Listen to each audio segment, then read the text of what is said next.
Hello नमस्कार सर्वांना। सर्वप्रथम ओम नमः शिवाय। मी कोमल स्वागत करते तुमचं आपल्या यूट्यूब चॅनलमध्ये। 2-3 दिवसापासून व्हिडिओ आले नाही कारण की माझी तब्येत ठीक नव्हती, त्यामुळे मी व्हिडिओच शूट करू शकले नाही आणि अपलोडही करू शकले नाही। पण आता दुखणं बाजूला ठेवून आपल्याला सणाची तयारी करणं होती, त्यामुळे मी आता थोडीशी बरे वाटते, औषध वगैरे घेऊन मी आता सफाईला लागलेले आहे। तर हा शुक्रवारचा व्लॉग आहे। तर शुक्रवारी मी पूर्ण घराची साफसफाई करून घेतलेली आहे कारण की लगेच संडेला आपल्याकडे गुढीपाडवा होता। गुढीपाडवा म्हणजे नवीन वर्ष मराठी माणसाचं नवीन वर्ष सुरू होणार म्हटल्यानंतर प्रत्येक गोष्ट आपल्याला परफेक्ट झालीच पाहिजे असं माझा तरी हेतू आहे। त्यामुळे मी माझं सगळं काही दुखणं वगैरे बाजूला ठेवून पूर्ण जोमामध्ये मी इथे कामाला लागलेले आहे। तुम्ही बघू शकताय मी इथे पूर्ण घराची डीप क्लिनिंग करते आहे। तर वरपासून खालीपर्यंत जाळं वगैरे काही जास्त लागलेलं नव्हतं कारण की मी सारखं क्लिनिंग करतच असते। 8-15 दिवसाला माझी क्लिनिंग चालूच असते, त्यामुळे जास्त काही असं घाण झालेली नव्हती। त्यामुळे मी फक्त आपल्या झाडूनेच साधं क्लीन करून घेते आहे। थोडंफार कुठे घाण झालेली असेल, जाळं वगैरे लागलेलं असेल तर ते सगळं निघून जाईल म्हणून। तर तुम्ही बघू शकता आता मी हॉलला क्लिनिंग करायला सुरुवात केलेली आहे आणि काही नाही, आपल्या जो नॉर्मल झाडू आहे त्यानेच मी सुरुवात केलेली आहे। जास्त काही खराब झालेलं नव्हतं, त्याच्यामुळे दुसऱ्या झाडूची पण मला काही अशी गरज पडलेली नाही आहे।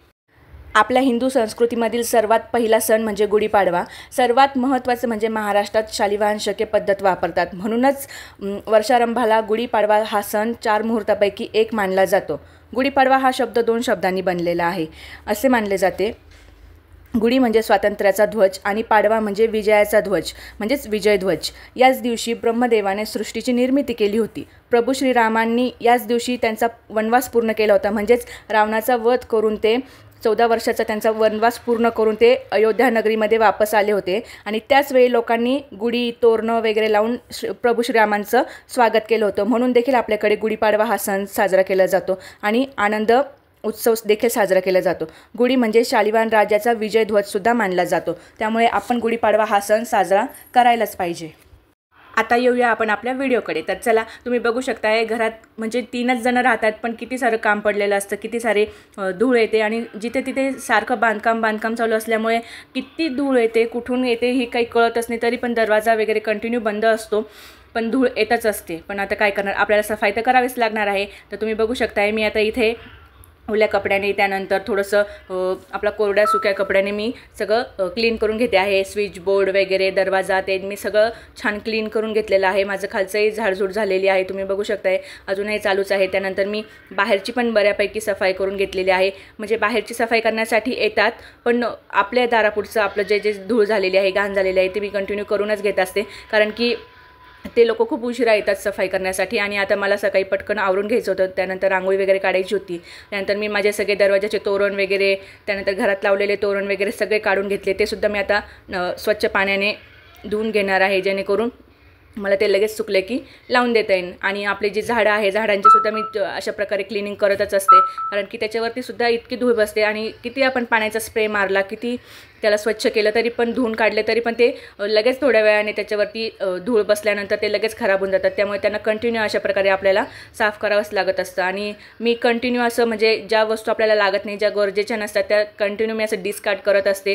ज्यांची गरज नाही आहे त्या उगाचच वस्तू मी घरामध्ये भरून ठेवत नाही। त्यांच्यामुळे काय होतं, आपल्या घरामध्ये खूप सारी निगेटिव्ह एनर्जी येत असते आणि त्याचा परिणाम आपल्या परिवारावरती, आपल्या स्वास्थ्यावरती, तेच आपल्या घरामध्ये भांडणं वगैरे कंटिन्यू चालू असतात। त्याच्यामुळे आपल्या घरात जर काही अशा गोष्टी पडलेल्या असतील अडगळीच्या वगैरे, तर त्या कंटिन्यू अशा डिस्कार्ड करत राहायच्या, उगाचच वर्षानुवर्ष तशा ठेवायच्या नाही। आणि आता आपण कसं, मी तरी रेंटेड घरामध्ये राहते, त्यामुळे जेव्हा आपल्याला घर बदलायचं असतं त्यामुळे जेव्हा खूप जर सामान असलं तर घर बदलण्याच्या वेळेस खूप सारा त्रास होतो। खूप आपल्याला सामानासाठी पैसे पे करावे लागतात मूव्हर्स पॅकर्सवाल्यांना त्याच्यामुळे आपल्याकडे जेवढं कमी सामान असेल तेवढं चांगलं असा माझा उद्देश असतो। आणि जे गरजेचं आहे, खूप चांगले म्हणजे आहे कंडिशनमध्ये, त्याच मी गोष्टी ठेवत असते। आणि ज्या बाकीच्या काही कामाच्या नाही आहेत, उगाचच फालतूच्या ज्या गोष्टी आहेत त्या मी अजिबात भरून ठेवलेल्या नाही। तुम्ही बघू शकता जेव्हा मी घर इकडे शिफ्ट केलं होतं तेव्हा मी किती सारं सामान विकलं होतं, मी तुम्हाला दाखवलं होतं। गरजेचं होतं ते सामान तरीसुद्धा मी ते डिस्कार्ड केलं होतं कारण की मला शिफ्टिंगच्या वेळेस दरवेळेस हाच प्रॉब्लेम होत होता की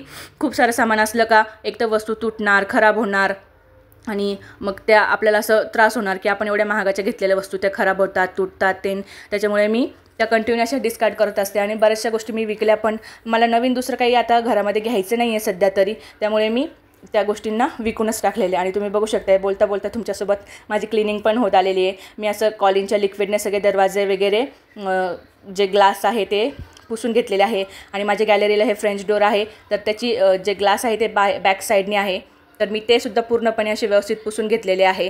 धूळ कंटिन्यू माझा हात फिरतच असतो, पण धूळ कुठून ना कुठून येतच असते, त्याच्यामुळे आपल्याला ते कंटिन्यू साफ करावंच लागतात. म्हणतात ना, हात फिरे तिथे लक्ष्मी बसे, तसंच असतं.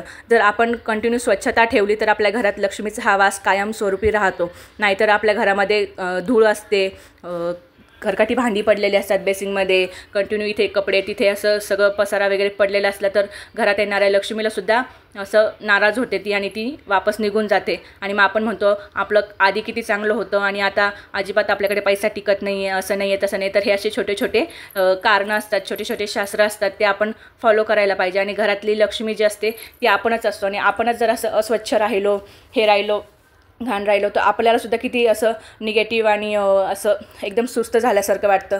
त्यामुळे आपणच जर असं उत्साही प्रफुल्लित होऊन पूर्ण काम केलं, स्वच्छता ठेवली, तर पूर्ण घर पण स्वच्छ राहतं आणि सगळ्यांना असं प्रसन्न पण वाटतं. त्यामुळे घरातल्या लक्ष्मीनेच थोडीफार तरी स्वच्छता करायलाच पाहिजे, वेळोवेळी प्रत्येक गोष्टीला डिस्कार्ड करायला पाहिजे, त्यानंतर स्वच्छता करायला पाहिजे, क्लिनिंग करायला पाहिजे, घरामध्ये थोडेसे छान पॉझिटिव्ह झाडं लावायला पाहिजे. ग्रीनरीमुळे पण आपल्या घरामध्ये छान पॉझिटिव्हिटी येते. तुम्ही बघू शकता, 1 महिन्यापूर्वी मी हे झाडांचं रिपॉटिंग केलं होतं, तर आता झाडं किती छान आपली टवटवीत झालेली आहे. आणि मी असं कंटिन्यू झाडांचं रोज 1-2 दिवसात तरी मी झाडांचं असं जे सुकलेली पानं वगैरे असतात ते काढून टाकते. त्याच्यामुळे झाडांना आपल्याला जास्त सफोकेशन होत नाही किंवा त्यांना जास्त असं कष्ट घ्यावे लागत नाही त्यांच्या ग्रोथ करण्यासाठी ते. आणि 1 दिवसात जरी तुम्ही पाणी टाकलं, आता उन्हाळा आहे तर तुम्ही रात्रीच्या वेळेला पाणी टाकलं तरी बरोबर ते दिवसभर पुरतं. त्यामुळे रात्रीच्या वेळेला पाणी टाकून द्यायचं, किंवा तुम्हाला जर 1 दिवसात रोज टाकायला जमत असेल तर तुम्ही 1 दिवसातसुद्धा पाणी टाकू शकताय. आणि बघू शकता इकडे माझे सगळे आता हे तोरण वगैरे पण धुवून झालेले आहे, ते पण मी आता लगेच लावून देणार आहे वाळल्यानंतर. बघू शकता असं वेळोवेळी सगळ्या गोष्टी आपण डिस्कार्ड केल्या, वेळोवेळी त्या सगळ्या स्वच्छ केल्या, तर घरसुद्धा खूप छान वाटतं आणि आपलं नेहमीच असं प्रसन्न प्रफुल्लित वाटतं. आणि कोणी पण आलं की असं म्हटलं पाहिजे आपल्या घराला, वाव किती सुंदर घर आहे. म्हणतात ना, घराचं अंगण सांगतं की घरातली गृहलक्ष्मी कशी असणार आहे. त्यामुळे आपण आपलं जो प्रवेशद्वार आहे, त्यानंतर आपलं जे अंगण आहे, आता फ्लॅट सिस्टीममध्ये जास्त काही अंगण नसतं, पण जेवढं आहे तेवढं का होईना आपण आपलं स्वच्छ ठेवणं गरजेचं असतं. त्यामुळे आपल्या अंगणाची, आपल्या घराची, आपल्या गॅलरीची, आपल्या झाडांची वेळोवेळी डीप क्लिनिंग करत जा. तर आजचा व्हिडिओ तुम्हाला कसा वाटला मला कमेंट करून नक्की सांगा. व्हिडिओ आवडला असेल तर चॅनलला प्लीज सबस्क्राईब करा. तुमच्या फ्रेंड्स अँड फॅमिलीसोबत आपल्या व्हिडिओला शेअर करा, जेणेकरून माझे असेच छान छान व्हिडिओ तेही बघू शकतील. आणि तुम्हाला कोणत्या प्रकारचे व्हिडिओ बघायला आवडतील तेही मला कमेंटमध्ये सांगत चला. तर चला भेटूया नवीन एका आणखीन व्लॉगमध्ये. तर तुम्हाला आणि तुमच्या परिवाराला माझ्याकडून आणि माझ्या परिवाराकडून गुढीपाडव्याच्या हार्दिक शुभेच्छा. भेटूया लवकरच. तोपर्यंत बाय.